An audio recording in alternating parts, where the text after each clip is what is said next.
put your pants back on, Slappy? Stop it! Stop it! Stop it! Hello, you're on the air. 9 to noon. That's a fact. That's a great setup, Bob. Time for two more. Ooh. What in the ham fat is going on with you guys? The Vikings.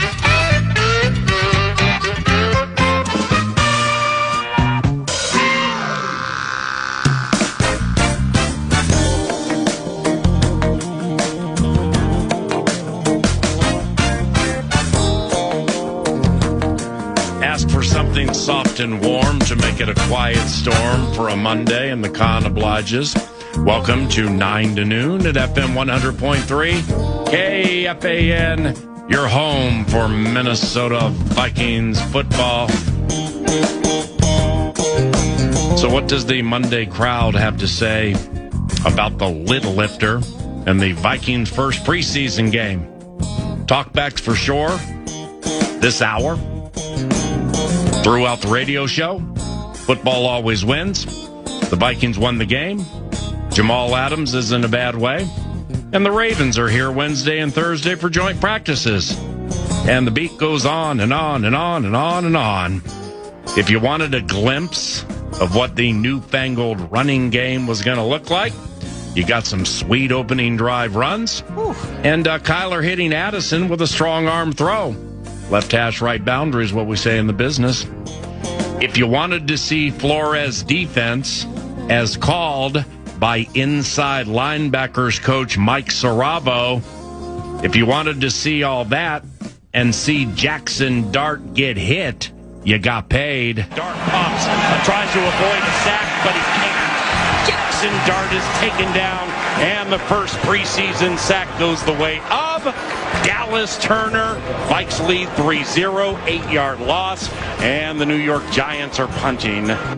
If you perchance wondered what Jay Ward looked like on a blitz, you got paid in the second, and the second-year Ole Miss slinger got laid out. Adams threatened blitz. Oh! Jackson Dart is smacked! Holy cow, Jay Ward! Jay Ward absolutely destroyed Jackson Dart to end the first quarter, and that's a spectacular way to end the first quarter unless you're a Giant fan.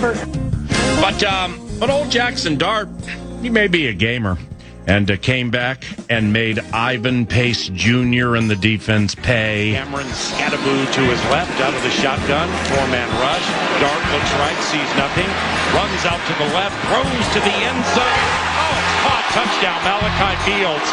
0-on-0, but their 0 was greater. A 15-yard touchdown. Malachi Fields, the Notre Dame rookie, has given the Giants the lead. Third-year Golden Domer. Looked pretty good, too. Then Jameis came in. Old Jameis Winston. Jameis Winston was having a good old time like veterans do at times in preseason games. Old Jameis came in. And that was after J.J. McCarthy came in for the Minnesota Vikings. And there was a busted play on the very first play. As 9 to noon told you last Friday, the Wake Forest rookie running back is a wild card in the deck. Sometimes you're the peacock, and sometimes you're the feather duster. That time, the first play for old number 9 was of the feather duster variety. Somebody may have gone the wrong way, but nevertheless, you move on. Damon Claiborne, wild card in the deck. There will be dazzling runs, hopefully kick returns, but the Demon Deacon indeed may have gone the wrong way on JJ's first play, and we call that a bust. Not the player, the play. By the way, you can have Brandon Aubrey and Jake Bates and Mark Mosley and Tom Dempsey.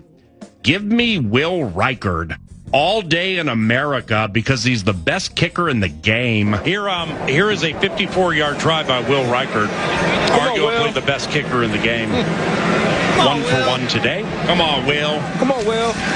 Snap spot. Thorson is holding, too. Nice. And it's good. All right, we're going to go to break. Come back, chat with you in a second. Justin Jefferson on side vocals there for the Will Reichard make from 5-4. By the way, rookie and a Ray Guy winner. You heard an aside during the kick, but it may be a very important aside. Ray Guy award winner from last year at Georgia, Brett Thorson. He was on the hold, too. As we shared Friday, the Aussie never held for kicks down Athens way, and his opening eyes in Egan. So he was on the hold for that second field goal, and that's kind of important. Our kicker, by the way, Will Reichard, in case you forgot. Our kicker finished 2025 making 19 consecutive field goals. And during his career, he's 69 of 69 on extra points. Oh my gosh. Brandon Aubrey, this butt. Will is a thrill indeed. How about old Brandon Allen? Old Brandon Allen, third quarterback for the New York Giants. Came in the third quarter, was seeing ghosts of Saravo blitzes gone by. So he went pear-shaped. About working with the timing, working on the relationship. Interception from the arm of Brandon Allen. Jacob Roberts, undrafted from Wake Forest, picked off Jameis Winston, and the Vikings have turned over the New York Giants. Well, they're close to the end zone now, Justin. We got to get in. Got to. Covenant cleanup provided by Crickets. Covenant cleanup was picked off by Jacob Roberts from the arm of Brandon Allen. And by the way, if you box the Jacobs on the interception prop, you must have crushed. But you got a lot of work to do. Interception. Brandon Allen intercepted for a second time this game. That time it was Jacob Thomas, the undrafted rookie from James Madison. So the Jacobs are chewing up Brandon Allen. If the 15,000 or so at MetLife Stadium actually cared about the game, they may have booed old Brandon Allen right out of the gym. I mean, dang, did B.A. look rough in that game. By the way, the Vikings did score a touchdown with Carson Wentz at the helm and Justin Jefferson on the microphone. Fade ball. Fade ball. He caught it. Yeah, John. Yes. Yeah, John. Miles Price. Yeah, John. Touchdown Vikings. Yeah, John. 12-hander. 12-10 Minnesota one-hander. Oh, with his right hand. Oh, my God. Come on. Hey. Oh, that's terrific. I'd love to see that. Yeah, that's great. Yeah, he's on the field. 20 yards out on the Justin, how field. much of that's the receiver and how much of that's the quarterback? Because what a throw by Carson Wentz. I'm sorry, y'all. I got to take a little second right quick. Take your time. Hey, that's what I'm talking about right now. Reichard. Oh, yeah. Oh, how good was that moment? That was fun. Yeah, the kids would say Justin was wildin'. He was quite animated on the microphone Saturday, just having a good old time. It was fun for sure. Miles Price nickname is Jugs. It's Jugs or Jug, according to the Athletics' Alec Lewis, who shared Jefferson calls him that because of the size and or shape of Miles Price's head. I always love that one. Here we go, Jug. Here we go, Jug. Now, Eric Nordquist, producer of 9 to Noon, has been on the other side of some host-concocted nicknames. I'm a nickname guy, all the way back to Harry the Hitman and Limbaugh Hungry and so on and so on and so on. So we've had Juice Box, we've had The Con, we've had Mad Producer. I don't know if, the nickname Jug because of the size of one's head. Yeah. So he's second year from Indiana. Justin Jefferson is Justin Jefferson. So if said 18 calls you Jug, I guess you just kind of have to take it. Right, Mad Producer? Yeah, and, Jug versus Stink, for instance. I think it's affectionate. Now, I don't think I could just walk in off the street and say, hey, Like I said, it kind of looks like I'm going to start calling him Jug. Here we go, Jug. I think I have not earned the ability to offer that nickname to Miles Price, but I would definitely say that Justin Jefferson has. And you know what's cool about that, man, is, you know, in the vehicle, I'll tell you, in the Jeep on the way here doing Fan Line, I'm thinking to myself, this is unbelievable radio, but I'm kind of having trouble knowing what the heck's going on the field at this point. But the way Jefferson roots for his teammates, I think they see that. And, yes, Jefferson, the captain, the stud that he is, maybe Miles Price got a little Jug-like head that has earned him that moniker. I like it. Here we go, Jug. Here we go, Paul. Here we go, Jug. Here we go, Paul. And so the Vikings beat the New York Giants in the first preseason game, and here we are. Ravens-Vikings Saturday at noon. McCarthy probably starts, and Kyler, Jefferson, Addison, all your favorite ones, and the gang versus the physical Ravens group Wednesday and Thursday at the facility. That's going to be funky fresh. So I'm thinking J.J. McCarthy and Carson Wentz, and hopefully Max Brosmer's thumb gets better, so they can go against the Ravens 2s and 3s Saturday at U.S. Bank Stadium.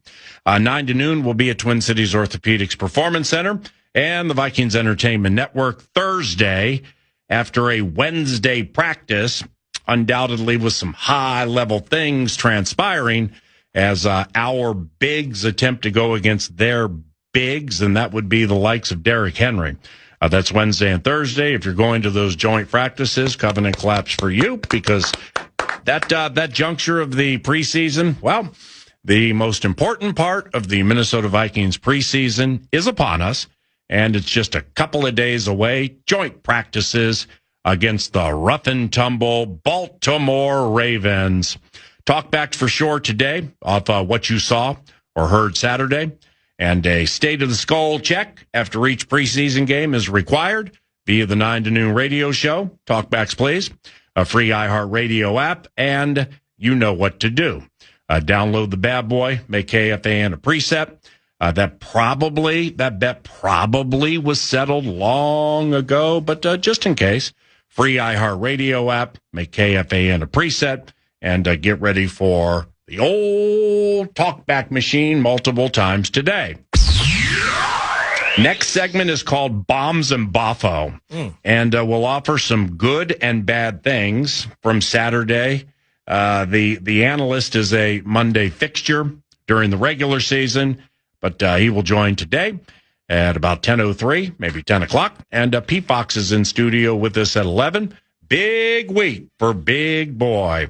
Parker Fox here at 11. He and Taylor Heisey get married Saturday. And the Made in Minnesota tandem is all a Twitter with love in the air and the potential of developing a stable of kids full of athletic prowess. Oh, my gosh. See you at 11, surrogate. And see you right now, Hoffman Cooling and Heating. It is now post time for the weekend wrap. HoffmanHeating.net. These Twins, though, Philadelphia came to town. They got some sweet swingers. Phillies, though. Swung on, bounced. Fair. Pass first. Down the line. Hey. Phillies have the lead. One run scores. Here comes Bohm home to score as well. And Brian De La Cruz puts the Phils on top 7-5 here in the 8th. Not Kyle Schwarber. Phil's radio. Not Bryce Harper. No. Not Brandon Marsh. No. Not Mike Schmidt. No Larry Boa. No Pete Rose. And Bob Boone. The skeletal remains thereof, and maybe a God rest your soul with Bob Boone. No, it was De La Cruz. Yeah, we got swept by the Phillies. Minnesota Twins trying to meatloaf, where 2 out of 3 would be bad, but it sure beats getting swept. So we got swept, lost the Field of Dreams, came home, got crushed. Had a lead yesterday, 5-4, and then the Phils ran by us, won the game 7-5. So the Minnesota Twins, per the weekend wrap, courtesy of Hoffman Cooling and Heating, 6 games behind the Chicago White Sox for the division lead. The Chicago White Sox have gotten themselves healthy, and they've won 3 in a row. And there are 3 wildcard teams, by the way, that make it to the postseason from each league.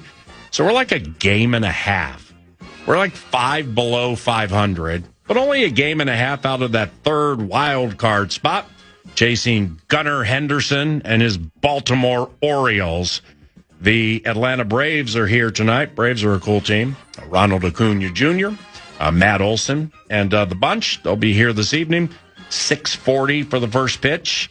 And it is Ober v., I believe, Martin Perez, the at one time crafty lefty. That's tonight at Target Field. Let's go Twins, and let's go HoffmanHeating.net.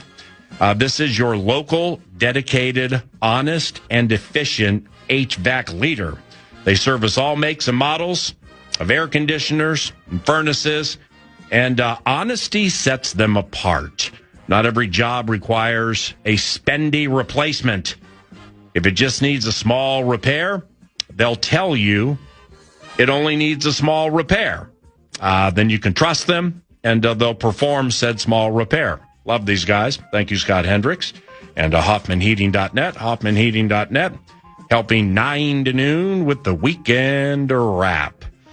Saturday in your Vikings, there were bombs and there were Boffo moments and Boffo players, and we're set to share those next. As part of the Timber Tech What's on Deck set list. Just a little sneak peek to some things that perhaps did not make the bombs in the Boffo, but have hit my mind now that I've gotten squared away with the Vikings and Giants on Saturday. Miles Price can catch. Yeah. Miles Price naturally is a very, very, very good catcher of the football.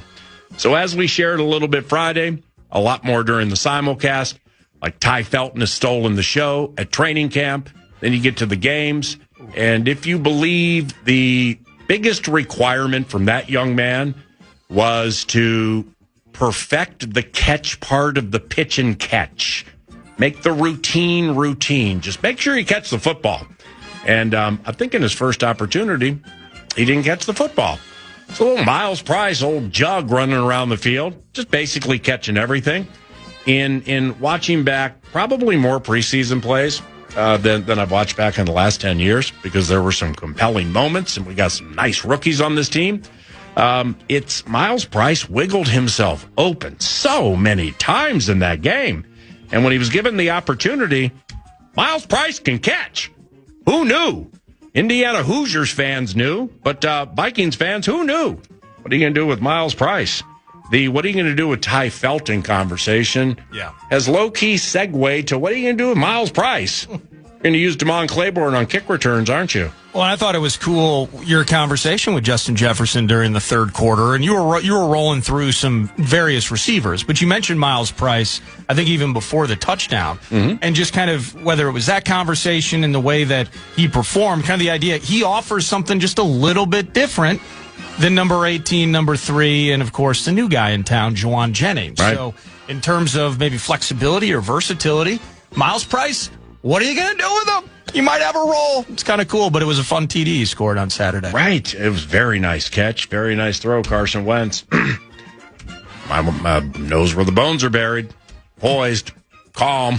Professional. I mean, it's been quite the talker for 9 to noon for quite some time. That's a talker in the talkbacks right now, too, I'll tell you that. It's very good having Carson Wentz in the mix here for the Minnesota Vikings. Kyler went 2 of 3 for 10 yards and did what he was supposed to do.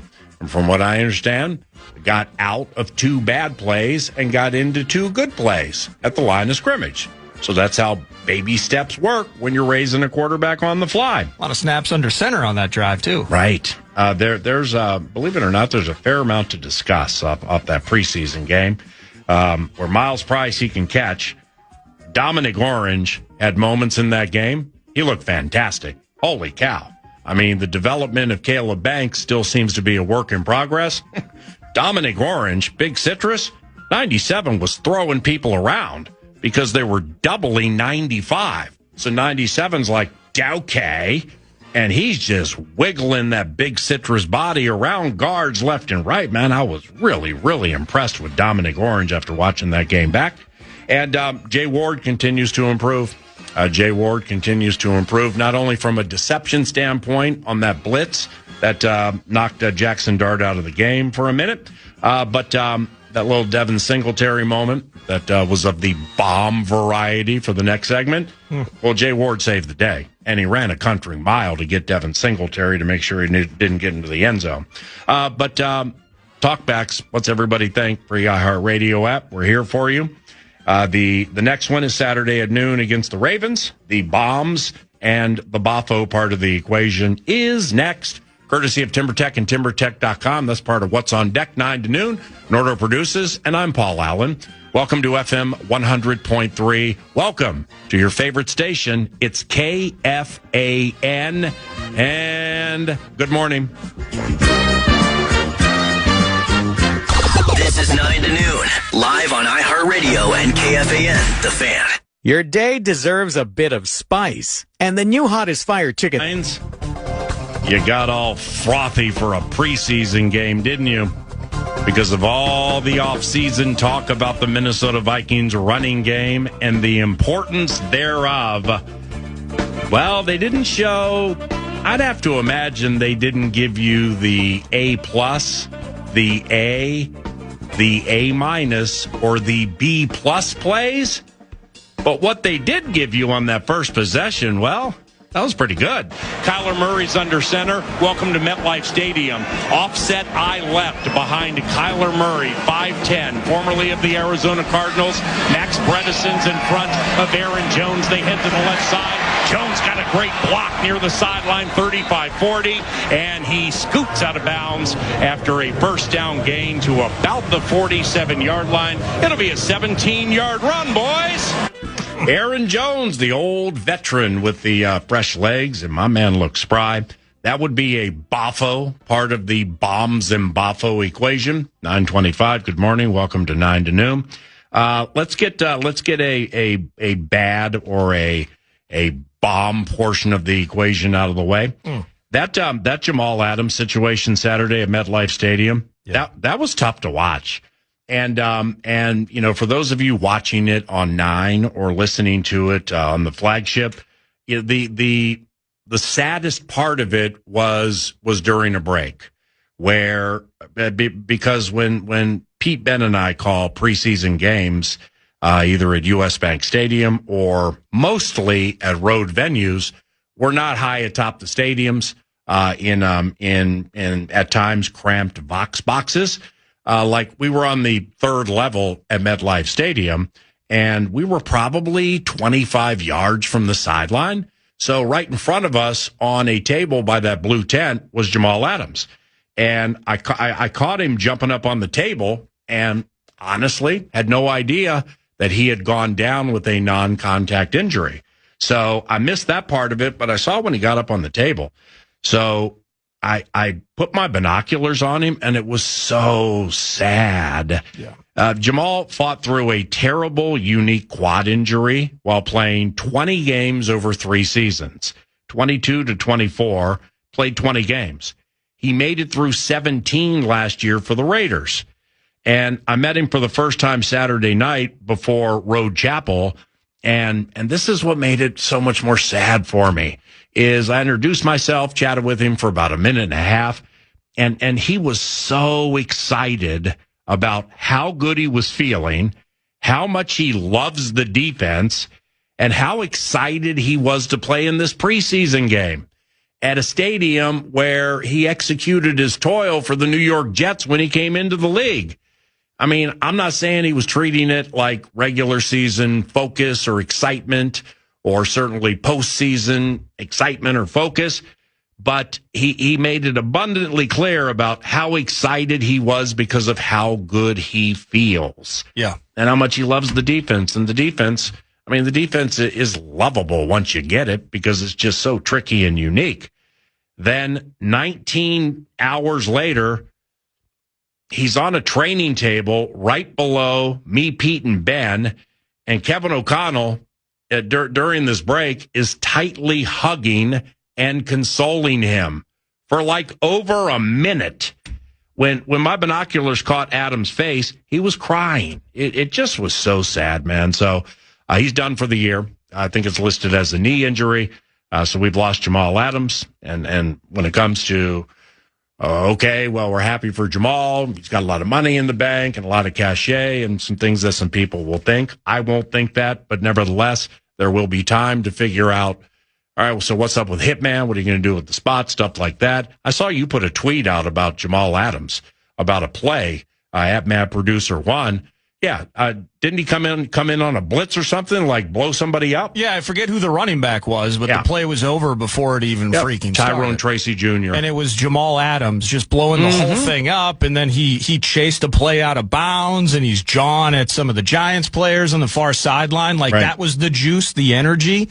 And it was our guy Alec, too, of The Athletic. He posted later on that afternoon, I think, that they all knew him and all of that, but like a couple days prior to the game, he sits down with the entire defense and is sharing his entire injury story. Are you kidding me? And how awful it was mentally on him, entire toll, the extended recovery in relation to the quad. Well, first, well done, Alex. Secondly, thank you for sharing. I did not know this. Yeah, so just kind of all that. I mean, you think about it in the way he was playing, like the way I looked at it even prior to the injury, because I had no idea it happened. I'm at my house is a freaking zoo with these kids. Yeah. And I just turn away, and you guys are talking, and I believe it's on the touchdown to Malachi Fields. I did not know that he was injured. And then I pop on X, and suddenly everyone, boom, boom, boom, cart for Jamal.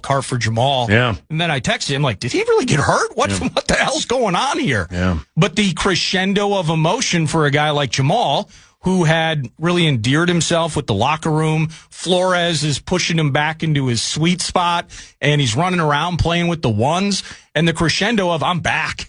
And that's kind of, it sounds like that's kind of how it felt for people, that this was kind of a rebirthing moment of his career, at least. Yeah. And then it was taken away from him on a seemingly innocuous run. I mean, he's chasing and trailing a guy. He just went down, man. Just goes down, man. It was terrible. That's part of the bomb, because, he would have played. I mean, and just, but off the injury thing you said, man, he's talking to the whole team and everything. I didn't know that. That's quite touching. So, God bless him, and hopefully everything works out for the longevity of Jamal Adams. The Vikings debut bombed only because of injury, and it was quite sad to see, especially if you were in person watching it during that break. The opening drive running game was quite boffo. You heard the Aaron Jones highlight for 17. 44 yards is what they ran for on that opening possession. And the cool thing is they took what they wanted. So you got Darisaw, Jackson, Brandel, Fries, who played a monster of a game when he was in there, and Brian O'Neill. And you got the number one Minnesota moving company. I thought it was really cool Christian Darisaw played, because when it comes to the ongoing monitoring and or recovery from that multifaceted knee L a couple of seasons ago, Thursday Night Football against the LA Rams, he gets rest days. Big people get rest days. Bad knees or recovering knees get rest days. If you are of the belief that Darisaw had a choice, he could have chilled and not played in a preseason game, or gotten out there with the first Minnesota moving company and played. The fact that he opted to play, that's, believe it or not, as preseason goes, that's quite positive. It was good seeing him out there. So the scoring drive went 54 yards, and 44 of it was on the ground. It absolutely, when you were talking about this Friday, I just kind of leaned back and just let you go. And I was like, I mean, it's, I had an idea the first Minnesota moving company was playing. As we shared Friday, outside of 18 and Jacoby Thomas, the belief was everybody was going to play. Right. So therefore, you're putting your ones out there against a defense that is not going to show DJ Reader. They're not going to use Kayvon Thibodeau. They're not going to use Brian Burns. So they held back some of their better players, but you take what's put in front of you and you do your best to mash on it. And you were excited to see that running game. And I was like, I get what you're saying, but the A plus, A minus, B plus stuff, that ain't going to happen. And I don't think it did. But what they did put out there, it worked, and it worked efficiently. I mean, it absolutely had some snapshot to it into what they expect to execute with the running piece during the season. Yeah. And on a couple of plays, Bredesen was mashing man, and so was the right guard, Will Fries. By the way, Will Fries is totally healthy for the first time in well over a year. And you could see it in some of that run action. So, once again, fairness in adversary act. The Giants defense didn't offer up some of its key veteran inclusion, but A, you beat what they put in front of you, and B, the Giants defense ain't stout against the run in the first place. So, the joy the Minnesota Moving Company frontliners share about the offensive approach to the Vikings running game, it's going to be something quite fun to follow during the regular season, especially given the team's A topic was crafting ways to pull coverage off Justin Jefferson. So that 44 of the 54 on the opening drive, that was a good start, and it seemed to please 18 too, because when we had Justin on the simulcast during the third quarter, I went down that road with him that, like, a lot of things were done in the offseason, including the draft, but I mean, to a man, the number one focus was pulling those doubles and triples off you, and he agreed and corroborated it and even added to it. It was some really good analysis there by Justin Jefferson, but those who were pining to see what this newfangled running game kind of looks like. I needed it. You had to be happy, right? Are you kidding me?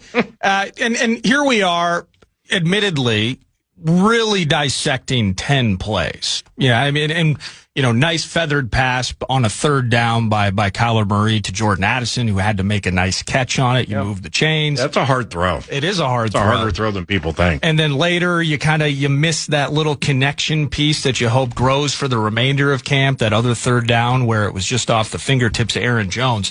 My point is, though, dissecting a 10-play drive, just a singular drive. Wait a second. I can't forget this. Because I didn't see it after the game. So that pass to Aaron Jones. Yeah. Okay. Well, did anybody happen to hear or see Kyler's response?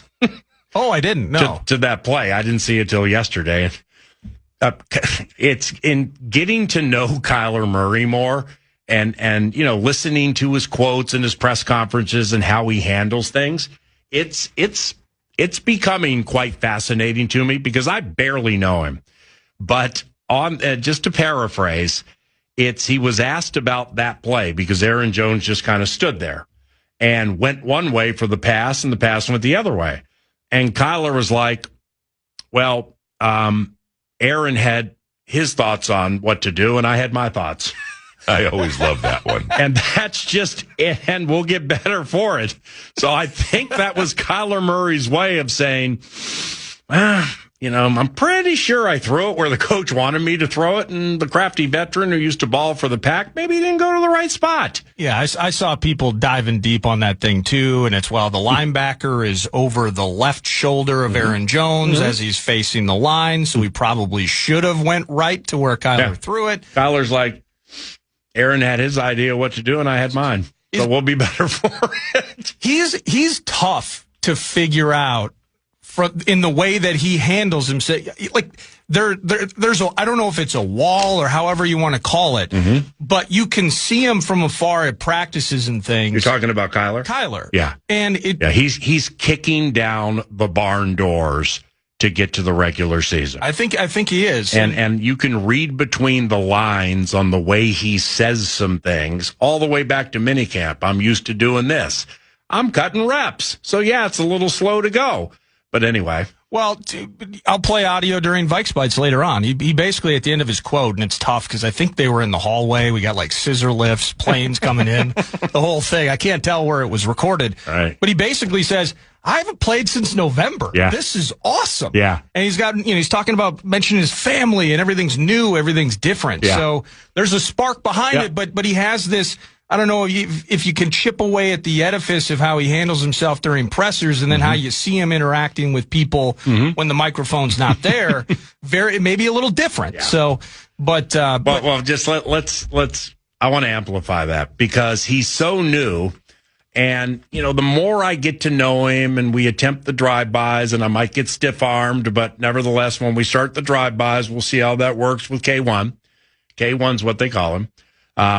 is remember the old school Maxey question during training camp of like, well, everybody's talking about what you can do for the team. Well, what can everybody around here do for you to make you the best? And then Kyler's like, KO knows all about my skill set. He knows what I can do, and we're not there yet.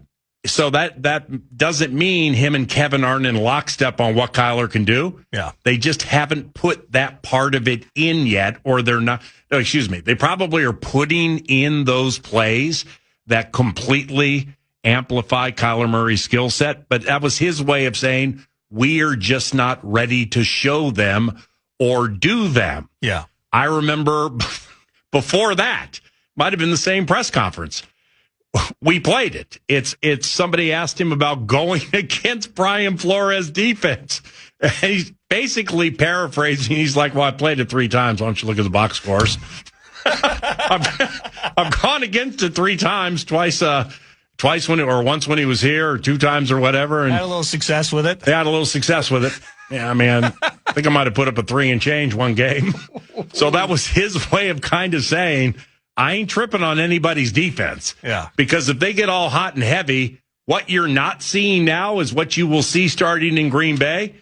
If Edgerrin Cooper or Lucas Van Ness think they're going to get goofy with some sneaky blitzes, watch me run, because they can't catch me. No, they cannot. That's his roundabout way of saying, yeah, I mean, I've gone against B. Flow's defense before. Why don't you look at the box scores? Yeah, I've done pretty well. And then finally, after this game, after the Aaron Jones quote, it was like Aaron had his idea and I had mine.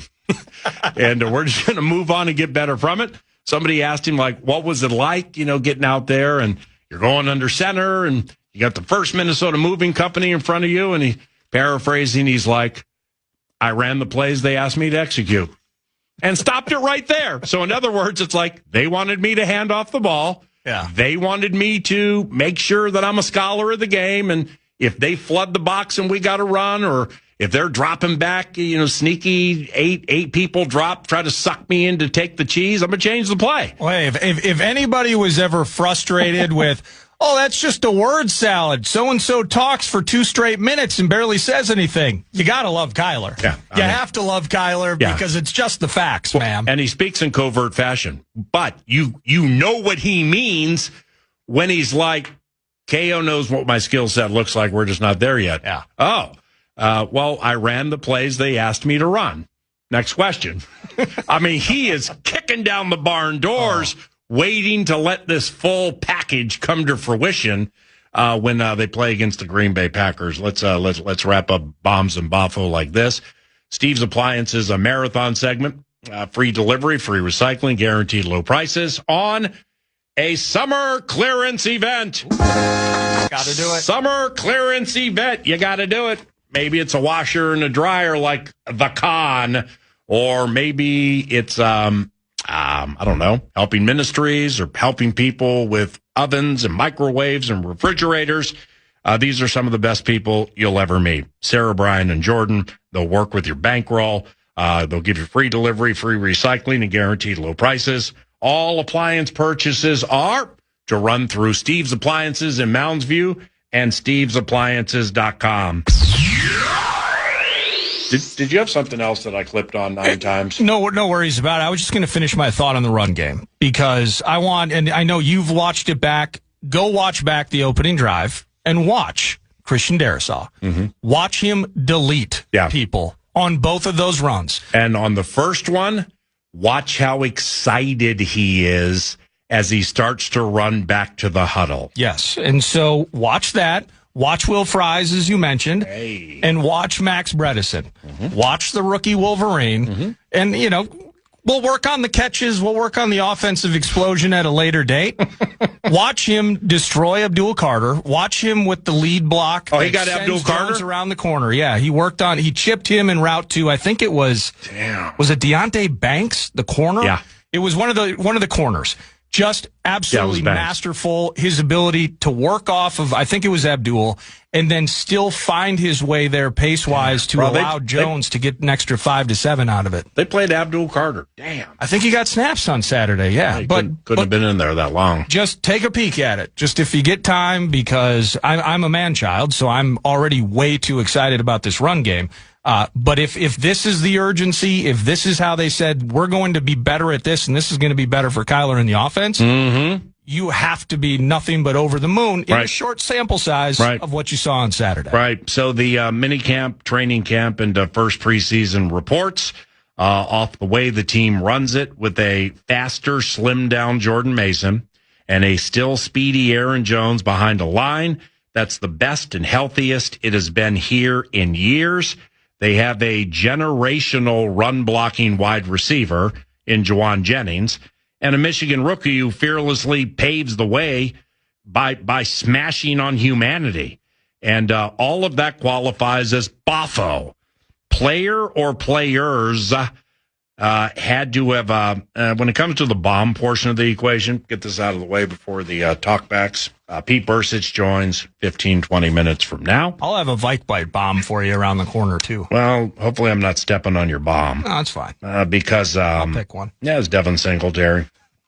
The old Devin Singletary trick on 3rd and a million.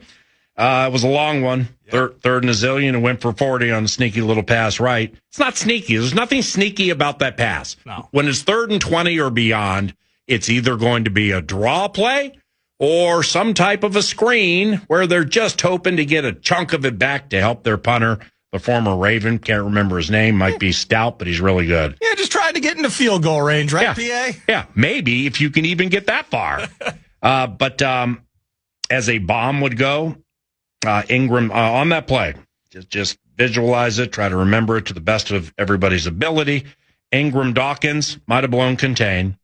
Golday got swallowed up by an O-lineman. Banks was slow to recover, and Pace Jr. just took an awful angle. Yeah. So then Singletary, so cocksure at what was developing, Devin, a crafty veteran, gets to the 50, starts feeling good about himself and pointing at Vikings defenders. And he pointed and it threw James Pierre off. Pierre took an angle-related L, and here comes old Jay Ward running like a half mile to save the play and day from becoming a touchdown. The whole thing was antithetical to Boffo. Ivan Pace, though. And might lead to some testy moments in the old defensive meetings up to the joints against the Ravens.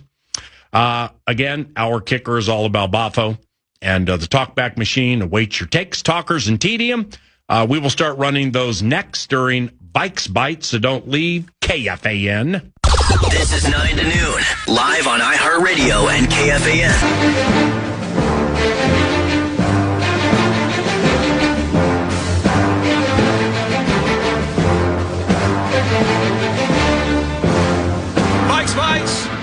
Vikes Bites, brought to you by Kinmount Exteriors, kinmountexteriors.com. Window siding, roofing, and decks. Paul, Craig, and Clay are in Lakeville right now, and you can learn about the Clear Quote Promise and how they can help you fall in love with your home again. Big projects, it's all about no hidden fees, no headaches, no guessing games on the back end of these things. Just you getting the right windows, right roofing, siding, and a beautiful new deck. Kinmount Exteriors.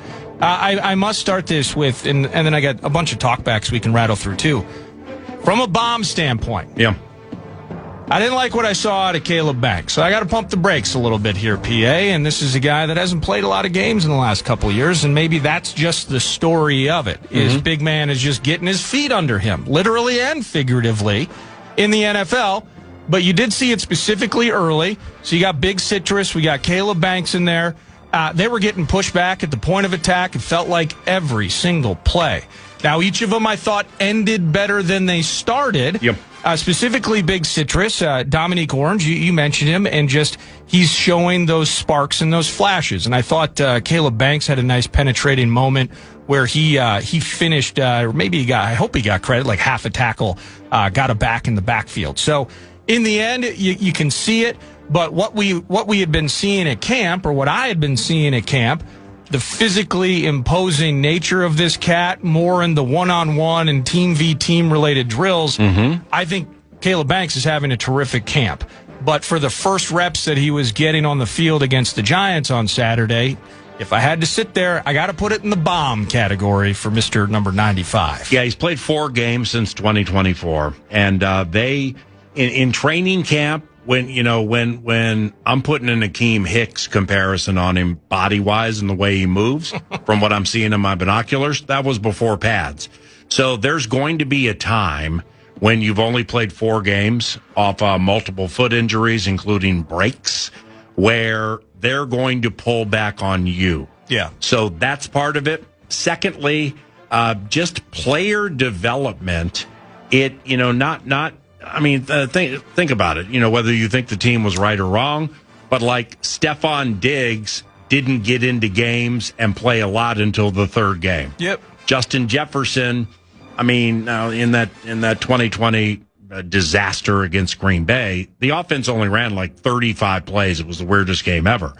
Then the next game, he got a few opportunities. Then the 3rd game, he started to take off. That's where he had his touchdown with the Titans. Right, 71 yards. So with Banks, it's not only Banks, it's a lot of them. Jake Golday. There are times at training camp where Golday, he trucked T.J. Hawkinson so hard one time in training camp, it's one of the biggest hits I've seen all training camp. And he was getting some shine. Yeah. Social media, stories, stuff like that, because people are looking for pertinent stories. Well, the very next practice, I don't know if they crafted it or not, but it's like, all right, a lot of shine coming here. Let's put him in a Tampa 2 pass drop and see how he handles that. Well, it was completion after completion over his head. And then in this game, he got swallowed up by an offensive lineman on that Singletary run. And you can clearly tell that they're working hard on Golday's pass drops. In other words, it's like, we know you're physical. We know you crave and covet violence. And we know that you want to run forward and hit people. But there's a facet of your game that might not have been utilized a lot when you were at Cincinnati. Well, it's up to us to get that good in case you're going to play. Right. Well, same with Banks. With Banks and Citrus, the thing about Dominic Orange, and I was holding this until the preseason simulcast because I thought it was super pertinent.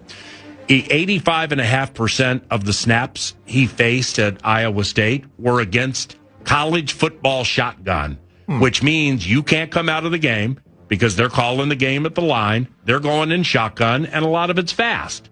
And he averaged 45.5 snaps a game when he played at Iowa State.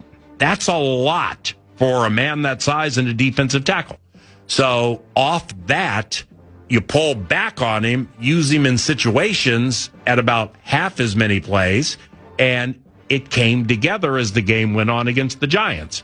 With Banks, from the plays I've watched, he did get double-teamed a fair amount. I saw that a couple times, yeah. And so, clearly when they were looking at that defensive line, there were basically 2 down linemen, Citrus and Banks. And then Ingram Dawkins and Tyler Batty or Jake Golday generally were the edge guys. Real quick to Klomp, what'd you think of Ty kind of playing? He was almost in an edge spot. Yeah, he played a majority of edge. Right. Did you like what you saw there? Well, there was work in progress. There was one play. There was a dart play where Ingram Dawkins mistimed his jump. He had opportunities to bat passes in his position. Might have been 3, and he missed them all. Okay. And it either was mistiming the jump or the offensive lineman pushed him at the right time. I think he blew what they call contain on that Singletary play, where, in other words, you're supposed to rush in, show the quarterback, here I come, but it's 3rd and 1,000,000, and you want to create that boundary. Go ahead and let Jackson run for 8. Yeah. Create the boundary. Perfect way to put it. So, I'm not trying to be Brian Flores or Bill Belichick or Steve Spagnuolo here, but I got to believe after watching it back, you're supposed to retreat to a spot, and he didn't. So I think that's blowing contain. But that's going to happen. And in having an extensive conversation with Kevin O'Connell Friday about this game and about the preseason, he's done it at such a high level for so long that there are things like us that he wants to see too. Yeah, Ty's been great during preseason. All right, well, in the game action, got to make sure you catch him. Ty Ingram Dawkins has dominated a lot of things against his own team in training camp. It's got to happen in a game against ones, twos, or threes. Caleb Banks, I kind of shared this on the simulcast. Expect a slow roll with him when it comes to preseason games and regular season games because they have an asset they absolutely love. But it doesn't mean it's going to be hit legit right now. But I understand the bomb part of the equation from what you're saying. To the talkback machine. Bites, bites! Thank you, Kinmount Exteriors. Quarterback conversation. Good morning, PA and Nordo. Mike from Tampa. Out for the morning bike ride, listening to the show. Just got to say, I really liked what I saw with Kyler as far as timing and getting things going. Carson Wentz, I knew would look great. I still think JJ's a bust. I think that Carson should be QB2. And I actually think that Rosemer should be QB3 and JJ should be off the team. I know that's a bold statement early on after one preseason game. I just don't see it in that kid, JJ.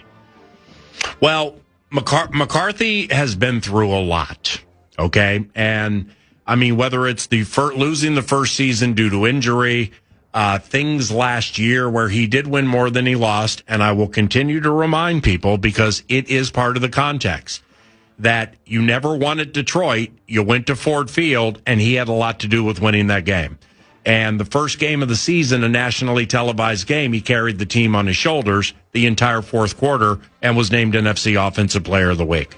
That's in J.J. McCarthy because it's been shown.